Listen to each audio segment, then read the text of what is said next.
Olá, contando história, sobretudo para gerações mais novas. Em 1945, com o fim da Segunda Guerra Mundial, uma lufada de ventos democráticos soprou em todo o mundo e não podia deixar de ser diferente no Brasil. E com esta abertura democrática, os comunistas tiveram o seu partido, então clandestino, legalizado. Luiz Carlos Prestes, que cumpria 9 anos de cadeia, em condições extremas, muitas vezes aprisionado embaixo de um vão de escada, num cubículo de 2 metros, 3 metros quadrados, é libertado e faz 2 gigantescos comícios nas 2 principais capitais do Brasil, marcando a presença do Partido Comunista no Brasil, que até então era o partido que representava a classe trabalhadora no Brasil. É bom que se diga isso. Por muito tempo, durante quase todo o século XX, o Partido Comunista foi o partido da classe trabalhadora. Aliás, o único partido da classe trabalhadora no Brasil. Depois nós tivemos o PTB, que também foi um partido trabalhista, que defendia os interesses dos trabalhadores, e mais tarde o surgimento do PT, do Partido dos Trabalhadores.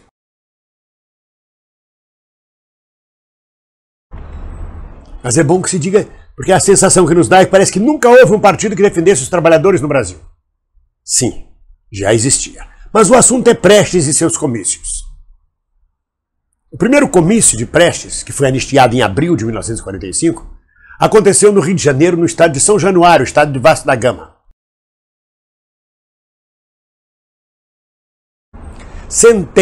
Uma centena de milhares de pessoas compareceu ao comício.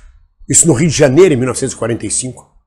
Como também quase uma centena de milhares compareceu ao comício do Pacaembu, em São Paulo.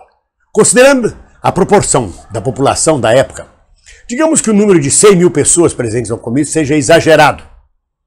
Que tenha sido 50 mil pessoas em cada comício. Considerando a população da época e aproximando a população atual, nós podíamos dizer que seriam comícios que teriam hoje a participação de ao menos 700 mil pessoas cada um. O comício de São Januário foi uma apoteose. Prestes, chamado Cavaleiro da Esperança, falou para uma multidão ávida de democracia. Como falou em julho, exatamente neste 15 de julho de 1945, falou para quase uma centena de milhares de pessoas no estádio do Pacaembu, e a palavra de ordem colocada por ele é: precisamos de novo reconstruir a democracia. Isso tem 72 anos atrás. Há 72 anos atrás, a palavra de ordem de Prestes era: precisamos de novo reconstruir a democracia. Vocês querem coisa mais atual do que isso? A sensação é que ele dá um passo à frente e 2 passos atrás, ou 2 passos à frente e 1 atrás, não sei. Parece que anda de lado. Mas este papo de reconstruir a democracia que hoje se coloca no Brasil tão presentemente, Prestes colocou isso em 1945. E naquele momento, na nova Constituinte brasileira, os comunistas fizeram quase 2 dezenas de deputados federais. Prestes foi eleito senador com uma votação gigantesca. Prefeitos, vereadores, deputados estaduais.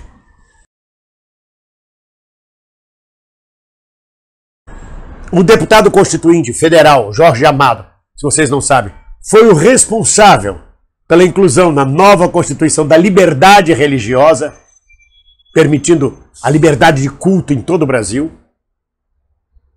E assim o PCB foi crescendo.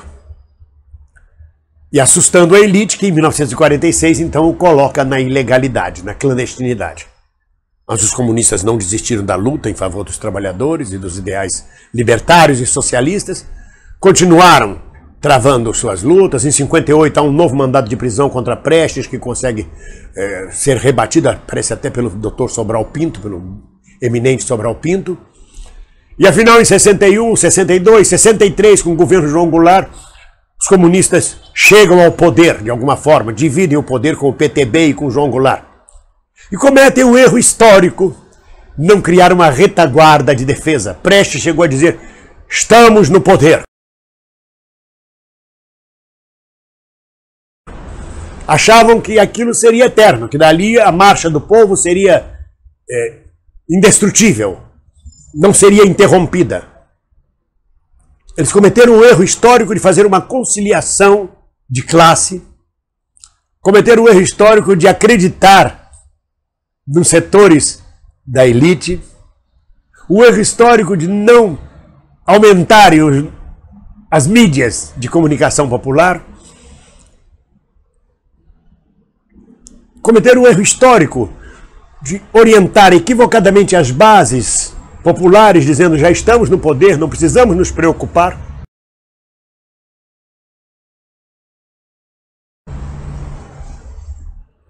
E quando veio o golpe de 64, foram todos pegados de calça arriada, digamos assim. E o que se viu em 64 foram os trabalhadores que já estavam no poder serem massacrados, presos, perderem seus direitos. Uma ditadura terrível que durou 21 anos.